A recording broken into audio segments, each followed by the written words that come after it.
Explosión de un coche bomba en Colombia. 43 personas resultaron lesionadas por el ataque frente a la alcaldía del municipio de Corinto, en el departamento del Cauca. El gobierno lo atribuyó a disidencias de la FARC que se marginaron del acuerdo de paz. Este atentado terrorista indiscriminado contra la población civil y en este caso contra una institución pública como la alcaldía es un hecho demencial, terrorista y que es atribuible a la columna Dagoberto Ramos. El presidente Iván Duque condenó el ataque.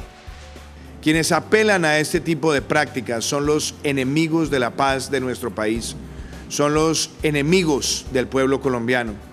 Es absurdo, es injustificable, es reprochable, es censurable que pretendan albergar tanto odio en su corazón. La misión de verificación del Acuerdo de Paz de las Naciones Unidas rechazó el atentado y pidió garantías de seguridad en los territorios cercados por un rebrote de la violencia.